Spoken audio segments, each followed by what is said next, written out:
In the quiet, tree-lined streets of Great Barrington, Massachusetts, a small town nestled in the Berkshire Hills, a child was born on a winter's day in 1868. The clapboard houses wore coats of fresh snow, and smoke rose gently from chimneys into the crisp February air. Inside a modest home on Church Street, Mary Sylvina Burghard du Bois cradled her newborn son, William Edward Burghard du Bois. The town, with its white-steepled Congregational church and one-room schoolhouse, was overwhelmingly white, yet young Will grew up with a sense of belonging, his sharp mind earning him the quiet respect of teachers and neighbors. The New England light, clear and honest, seemed to mirror the intellectual clarity that would define his life. He roamed the wooded hills, collected stones and flowers, and developed an early love for systematic observation, a habit that would later shape his revolutionary approach to understanding society. As a boy, Du Bois excelled in the integrated Great Barrington High School, where he was often the only African-American student. His teachers recognized his exceptional intellect and encouraged his love of literature, history, and language. In the amber glow of kerosene lamps, he devoured books, his young mind grasping complex ideas with ease. The community, though not free from prejudice, rallied to support his education when it became clear that college was his path. Local churches and prominent citizens contributed to a scholarship fund, enabling him to attend Fisk University in Nashville, Tennessee, a historically Black institution. This journey south in 1885, through the rolling hills and into the post-Reconstruction South, was his first visceral encounter with the harsh realities of Jim Crow. The train ride itself, with its abrupt shift to segregated cars, was a lesson in the color line that would become a central theme of his work. At Fisk, Du Bois found himself among the sons and daughters of the South's Black elite and the striving poor, all seeking uplift through education. The campus, with its stately brick buildings and leafy walks, was a haven of intellectual ferment. He edited the student newspaper, sang in the choir, and spent summers teaching in rural Tennessee schools. Those summers, under the heavy southern sun, brought him face to face with the poverty and resilience of Black sharecroppers. In one-room wooden schoolhouses, he taught children and adults alike, listening to their stories and recording their folk songs. This immersion in the everyday lives of Black Southerners deepened his commitment to racial justice and grounded his later scholarship in lived experience. The red clay roads and cotton fields, the spirituals sung at dusk, and the dignified endurance of his students left an indelible mark on his soul. Graduating from Fisk in 1888, Du Bois set his sights on Harvard University, entering as a junior because of his strong preparation. Harvard in the late 19th century was a bastion of Brahmin privilege, its brick and ivy halls echoing with the footsteps of America's elite. Du Bois, often the only Black student in his classes, navigated this world with quiet determination. He studied under the great philosophers William James and George Santayana, absorbing pragmatism and the tools of rigorous inquiry. In the lecture halls of Sever and the stacks of Widener Library, he honed his analytical skills. He earned a second bachelor's degree cum laude in 1890, then a master's degree in history in 1891.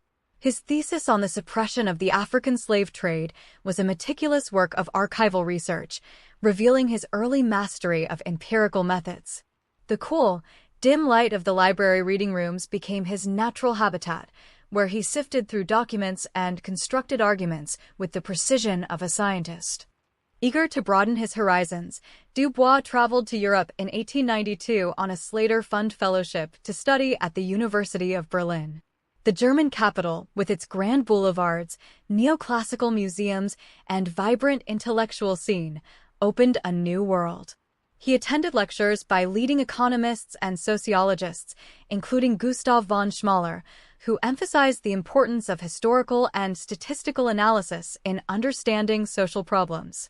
In seminar rooms filled with tobacco smoke and heated debate, Du Bois absorbed the German tradition of systematic social research. He traveled across the continent, walking the cobblestone streets of ancient cities, visiting galleries and opera houses, and experiencing a society where, for the first time, He felt judged more by his intellect than his race. The experience crystallized his belief in the power of empirical science to combat prejudice and informed his emerging vision of the scholar as activist. Returning to the United States, Du Bois completed his Ph.D. at Harvard in 1895, the first African American to earn a doctorate from the institution. His dissertation, The Suppression of the African Slave Trade to the United States of America, 1638-1870, was published as the inaugural volume of the Harvard Historical Studies series. The work was a landmark of data-driven history, tracing the legal and economic forces behind the slave trade's demise. That same year, he accepted a teaching position at Wilberforce University in Ohio, a black college, where he taught classics and modern languages. In the quiet of his study, surrounded by books and papers, he began to formulate the research methods that would define his career. The disciplined habits of mind forged in Great Barrington, Fisk, Harvard, and Berlin now converged.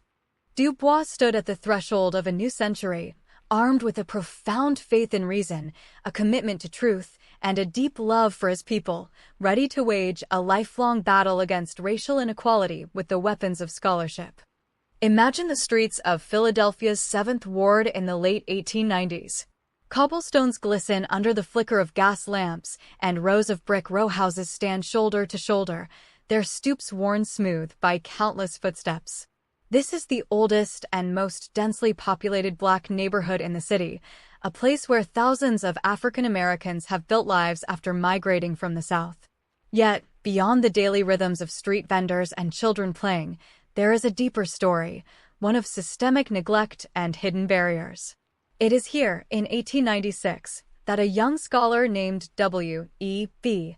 Du Bois arrives with a simple but radical idea: to study the community not through hearsay or prejudice, but through careful, scientific observation. He moves into the neighborhood, renting a room above a cafeteria, and begins his work.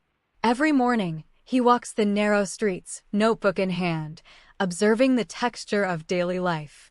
He notes the condition of housing, the types of employment, the schools, the churches, and the saloons. He is not there to judge, but to understand. This is the birth of a new kind of sociology, one grounded in the lived experience of people, not the assumptions of distant theorists. Du Bois and his team of assistants go door to door, conducting detailed surveys. They ask about family size, income, education, health, and criminal records. They map every alley and courtyard, documenting overcrowding and poor sanitation. The work is painstaking, and many residents are initially wary of this formally dressed stranger with his precise questions. But Du Bois is patient and respectful, explaining that he wants to reveal the true causes of the community's struggles. He believes that the problems facing Black Philadelphians are not due to any inherent failing, but to the structural barriers of discrimination, lack of opportunity, and historical disadvantage. He compiles data on thousands of households, creating charts and graphs that show, for the first time, the statistical reality of racial inequality. This is not just a survey. It is a deep, empathetic portrait of a community striving for dignity in a society that often denies it. The result of this immense effort is published in 1899 as the Philadelphia Negro, a social study. It is a groundbreaking volume, nearly 500 pages long, filled with maps, tables, and analysis. Du Bois meticulously documents how racial prejudice in employment forces many Black workers into low-paying, unstable jobs. He shows how discriminatory real estate practices lead to overcrowded and unsanitary housing. He traces the impact of inadequate schools and the lack of recreational spaces. Crucially, he refutes the popular racist theories of the time, which claimed that high crime rates or poverty among African Americans were biological or cultural defects. Instead, he demonstrates with hard data that these are the predictable outcomes of a society that denies a group of people equal access to jobs, education, and justice. The book is a quiet but devastating rebuttal to the era's scientific racism, and it establishes a new standard for social science: rigorous, empirical, and morally engaged. In The Philadelphia Negro, Du Bois pioneers what we now call empirical sociology.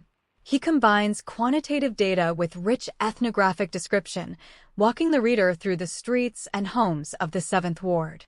He classifies the population into 4 grades, not as a moral hierarchy, but as an analytical tool to show the diversity within the Black community, from the stable working class to the criminal class, and how social conditions shape each group. He emphasizes that the so-called better class of Black residents is constantly held back by color prejudice, unable to move to better neighborhoods or secure better jobs regardless of their merit. Meanwhile, the poorest are trapped in a cycle of poverty exacerbated by discrimination.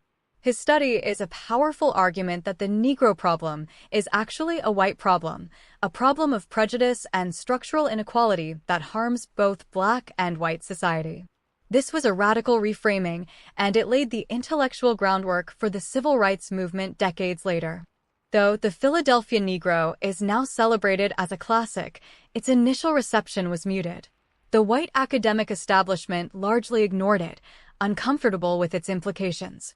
Du Bois, who had hoped to spark reform in city policies, was disappointed by the lack of immediate action. Yet, he had proven a point. He had shown that the scientific method, applied with rigor and humanity, could illuminate the darkest corners of social injustice. His work in Philadelphia was not just a study, it was a method, a way of seeing the world that insisted on truth over prejudice. He would carry this method forward, using data and reason to challenge the color line wherever it appeared. The narrow alleys and crowded courts of the 7th Ward became the laboratory for a new vision of sociology, one that refused to separate the pursuit of knowledge from the pursuit of justice. In the quiet of his rented room, surrounded by stacks of completed surveys, Du Bois had not just documented a community, he had laid the foundation for a century of scholarship and activism to come. In the soft glow of an early 20th century study, books line the walls, their leather spines worn from frequent use. Outside the window, the streets of Atlanta hum with the quiet rhythm of a city awakening. Here, W.E.B. Du Bois sits at a wooden desk, pen in hand, composing a work that will forever alter the American intellectual landscape. It is 1903, and the publication of The Souls of Black Folk is imminent. The air is thick with the scent of ink and old paper, a tangible reminder of the scholarly rigor that Du Bois brings to his task. He pauses, looking out at the morning light filtering through the leaves, and then returns to the page, determined to articulate the inner experience of being Black in a nation defined by a rigid color line. Du Bois opens The Souls of Black Folk with a profound and enduring question: how does it feel to be a problem? He introduces the concept of double consciousness, the sense of always looking at oneself through the eyes of others, of measuring one's soul by the tape of a world that looks on in amused contempt and pity. This internal duality, he explains, is the peculiar sensation of the Negro American: two souls, two thoughts, two unreconciled strivings in one dark body. He writes with a lyrical yet analytical prose, blending personal reflection with sociological insight. The book is not merely a collection of essays, it is a deep exploration of the spiritual and psychological toll of racism. Through its pages, Du Bois illuminates the yearning for self-conscious manhood, the desire to merge the double self into a better and truer self without losing the heritage of either. Central to his argument is the assertion that the problem of the 20th century is the problem of the color line. Du Bois traces the history of race relations from emancipation to the present, critiquing the failures of Reconstruction and the rise of Jim Crow. He emphasizes the importance of education and culture in the struggle for equality. In a chapter on Booker T. Washington, Du Bois respectfully but firmly challenges the prevailing philosophy of industrial education and accommodation. He argues that Washington's approach, while pragmatic, risks accepting an inferior status for Black people and relinquishing the demand for political power and civil rights. Du Bois insists that higher education for the most gifted is essential to develop leaders who can uplift the race. This belief crystallizes in his advocacy for the talented 10th, the idea that a college-educated elite would serve as guides and advocates for the masses. The concept of the talented 10th is rooted in Du Bois' own educational journey. Having studied at Fisk, Harvard, and Berlin, he saw firsthand the transformative power of rigorous intellectual training. He envisioned a network of Black scholars, teachers, and professionals who would not only achieve personal success, but also dedicate their lives to social progress. In a later essay, he would explicitly define the talented 10th as the best and most capable of their race, whom he called to leadership. This was not an elitist dismissal of the majority. Rather, it was a strategic recognition that in a society that denied Black people equal opportunity, a vanguard was necessary to break barriers and create institutions. Du Bois believed that from this group would come the poets, physicians, and philosophers who could articulate the race's aspirations and challenge the structures of oppression. Yet, Du Bois' vision was not without its limitations.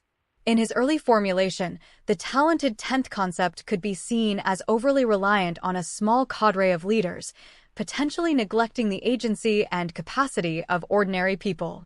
Later in life, Du Bois himself would revise this view, acknowledging that mass movements and grassroots organizing were equally vital. Moreover, his emphasis on classical education sometimes overlooked the dignity and necessity of vocational skills. However, at the time, his stance provided a powerful counter-narrative to the narrow training offered by industrial schools. It asserted that Black minds were capable of the highest levels of abstract thought and creativity, a radical claim in an era of scientific racism. The Souls of Black Folk thus stands as both a literary masterpiece and a sociological landmark, weaving together history, music, and personal testimony to make an irrefutable case for justice. As the sun sets over the Atlanta University campus, Du Bois closes his manuscript. The final chapter, The Sorrow Songs, reflects on the spirituals, those haunting melodies born of slavery that carry the hope and grief of a people. He hears in them the voice of exile and the promise of a better world. The book is a call to consciousness, a demand that America confront its own soul. Its influence will ripple through the decades, inspiring generations of activists and thinkers. Du Bois has laid the foundation for a new kind of leadership, one grounded in scholarship and unyielding in its pursuit of equality. The Souls of Black Folk remains a testament to the power of ideas to illuminate the darkest corners of society and to the enduring quest for a unified self in a divided land. The streets of New York City in 1909 are a bustling tapestry of streetcars, newsboys, and the constant murmur of commerce. Inside a modest office building, a group of concerned citizens gathers, their faces illuminated by gaslight. They are Black and white, men and women, united by a shared outrage over the recent race riot in Springfield, Illinois. Among them is W.E.B. Du Bois, now 41 years old, his reputation as a scholar and writer already established. The air is charged with urgency as they discuss the need for a new organization to combat racial violence and discrimination. From this meeting, the National Association for the Advancement of Colored People, the NAACP, will be born. Du Bois, with his sharp intellect and passion for justice, is appointed director of publicity and research and soon becomes the editor of its monthly magazine, The Crisis. Du Bois launches The Crisis in 1910, and from its very first issue, it is clear that this will be no ordinary publication. With a striking cover and uncompromising content, the magazine quickly becomes the voice of the NAACP and a powerful platform for Black expression. Du Bois writes with a fiery eloquence, exposing the brutal realities of lynching, the injustices of the legal system, and the daily humiliations of segregation. He does not merely report, he campaigns. Each issue is a call to action, demanding federal anti-lynching legislation, equal voting rights, and an end to color discrimination. The magazine's pages are filled with photographs of successful Black individuals, stories of achievement, poetry, and art, countering the pervasive negative stereotypes of the time. Du Bois understands that the struggle is not only political but also psychological, and he uses the crisis to nurture pride and hope within the Black community. Under Du Bois' editorship, the crisis grows from a circulation of a few thousand to over 100,000 by the end of the decade. Its offices become a hub of activity, with Du Bois often working late into the night, his desk piled with manuscripts, letters, and clippings. He personally responds to readers, encourages young writers, and shapes the magazine's editorial direction with meticulous care. The publication covers a wide range of topics, from the heroism of Black soldiers in World War I to the importance of education, from critiques of popular culture to international news about people of color worldwide. Du Bois' own editorials are the heart of the magazine, blending rigorous analysis with moral clarity. He famously declares that the crisis stands for the highest ideals of American democracy and for reasonable but earnest and persistent attempts to gain these rights and realize these ideals. One of the most significant campaigns waged by Du Bois through the crisis is against lynching. He publishes graphic accounts and photographs of these atrocities, forcing the nation to confront the horror. He tracks the statistics year by year, showing that lynching is not a sporadic act of frontier justice, but a systematic tool of racial terror. Alongside this, he relentlessly advocates for women's suffrage, recognizing the intersection of racial and gender oppression. The magazine also promotes the achievements of the talented 10th, showcasing the work of Black doctors, lawyers, artists, and intellectuals. In doing so, Du Bois not only documents the capabilities of Black Americans, but also builds a visual and narrative record of excellence that challenges the foundations of white supremacy. His skill in blending scholarship with activism is evident in every issue. Data and poetry sit side by side, each reinforcing the other. However, Du Bois' approach is not without its critics. Some within the NAACP leadership find his editorials too radical, fearing they might alienate white supporters. There are tensions over the magazine's independence, as Du Bois insists on editorial freedom, often pushing boundaries further than the board might prefer. His sharp critiques of American foreign policy and capitalism sometimes cause discomfort. Yet, Du Bois remains steadfast, believing that the crisis must speak truth without compromise. He sees the magazine as a tool of education and agitation, a way to shape public opinion and mobilize the masses. His vision extends beyond mere protest. He seeks to cultivate a new consciousness, a sense of global solidarity among people of African descent. This international perspective will later fuel his Pan-African work, but its seeds are planted in the pages of the crisis. As the 1920s dawn, the crisis has become an institution. Its influence reaches far beyond the NAACP's membership, shaping the Harlem Renaissance and inspiring a new generation of activists. Du Bois' portrait, with his signature goatee and spectacles, is recognized across the country. He has demonstrated that a magazine can be both a weapon and a work of art. Through his editorship, he has given a platform to voices long silenced and built a documentary record of a people's struggle and resilience. The office lights may burn late, but Du Bois knows that each issue is a small victory against the darkness. The crisis remains a testament to the power of the written word to challenge injustice and to the enduring need for a free and courageous press in the fight for civil rights. Imagine a crisp February evening in Paris, 1919. The Great War has just ended, and the city is bustling with diplomats reshaping the world. In a modest meeting room at the Grand Hotel, a group of 57 delegates from 15 nations gathers. At the center stands a distinguished man with a carefully trimmed mustache and a penetrating gaze, W.E.B. Du Bois. He has convened the first Pan-African Congress, a bold attempt to ensure that the voices of African and African-descended peoples are heard at the peace negotiations. The room hums with a mix of hope and urgency as Du Bois calls for international oversight of former German colonies in Africa and demands that the rights of Black people everywhere be recognized. This moment marks the beginning of a global vision that would define much of his life's work. Du Bois had long understood that the color line was not just an American problem, but a world problem. His travels in Europe and his study of colonial systems convinced him that racial oppression was woven into the fabric of imperialism. He believed that the struggle for civil rights in the United States was inseparable from the fight against colonialism in Africa, Asia, and the Caribbean. Through the Pan-African Congresses, held in 1919, 1921, 1923, and 1927, He created a platform for intellectuals and activists from across the diaspora to strategize and speak with one voice. These gatherings were not merely symbolic. They produced concrete resolutions demanding self-government, education, and an end to forced labor.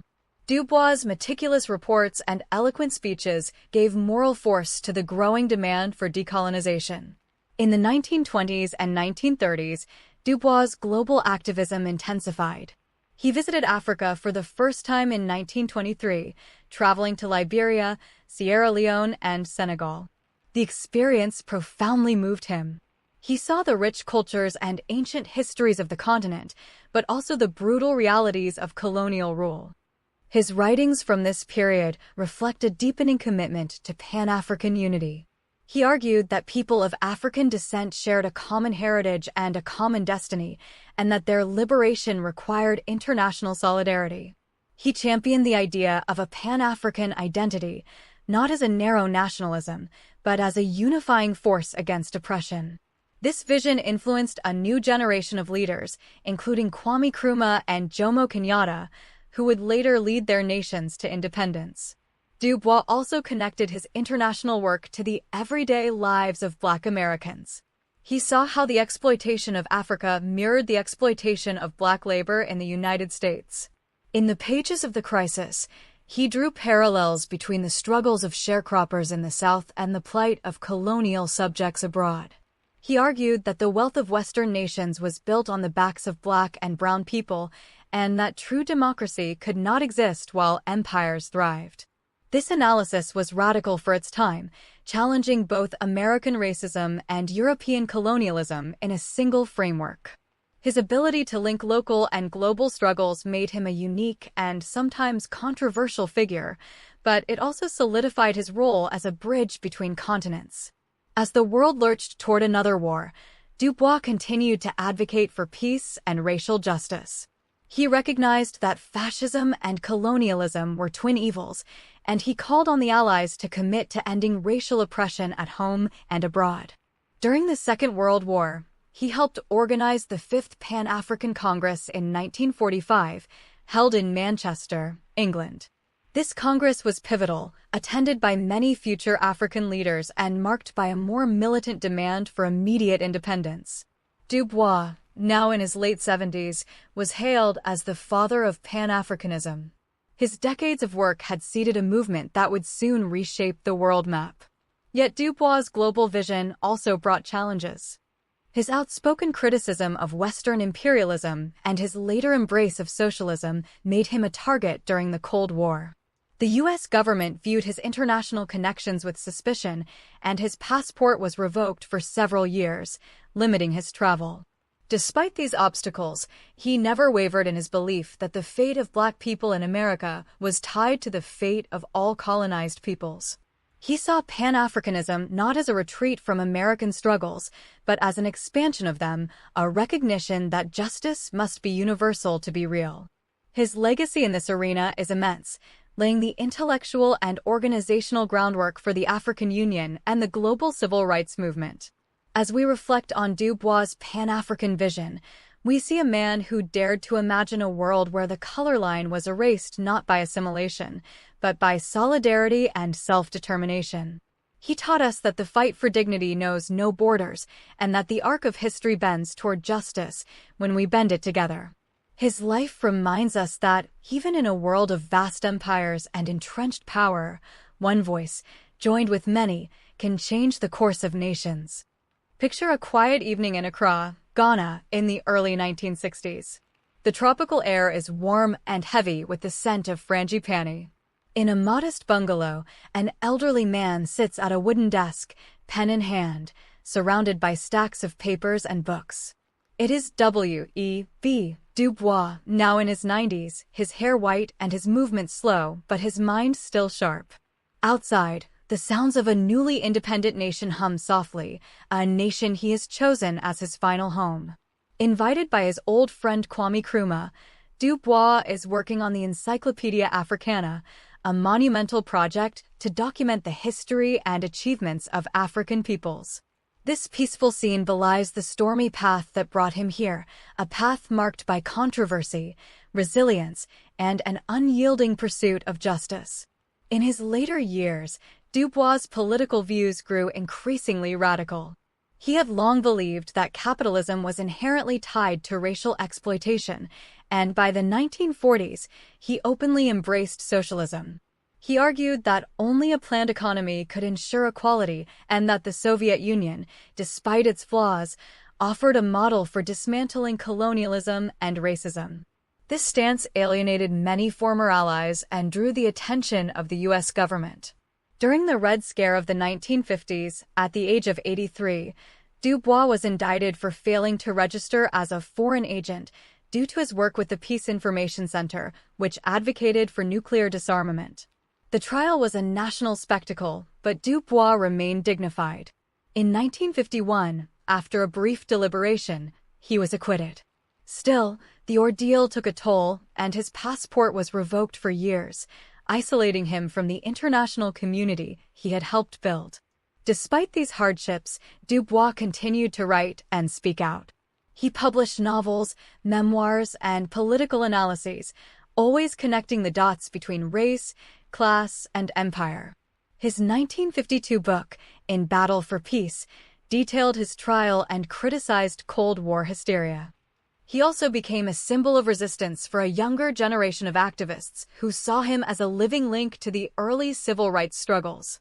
Yet his unwavering support for the Soviet Union and his later praise for Mao's China troubled many, including some within the NAACP he had helped found.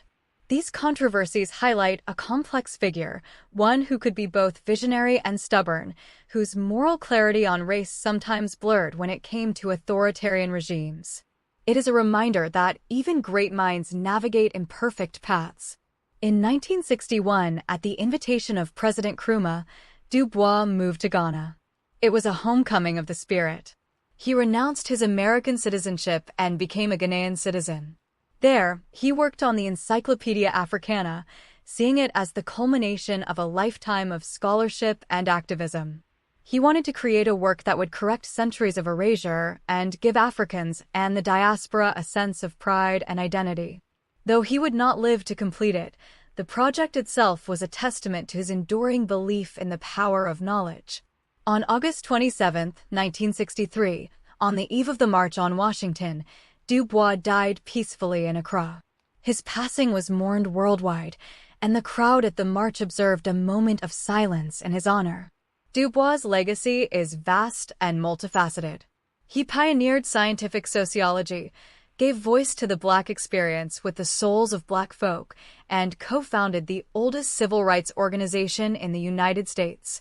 His Pan-African vision helped lay the groundwork for decolonization and the African Union. Yet his later political choices remain a subject of debate. Some see his socialism as a logical extension of his anti-racism, others view it as a tragic misstep. What is undeniable is that Du Bois forced America and the world to confront the deep structures of racial inequality. His insistence on rigorous evidence, his eloquent advocacy, and his global perspective changed how we understand race and justice. Today, his ideas continue to resonate. Scholars revisit his work on the color line and double consciousness to make sense of contemporary issues. Activists draw inspiration from his fusion of thought and action. His life reminds us that the quest for justice is often messy and that heroes are human, with flaws and contradictions. But it also shows us the power of a life dedicated to truth and equality. Du Bois once wrote, "The problem of the 20th century is the problem of the color line."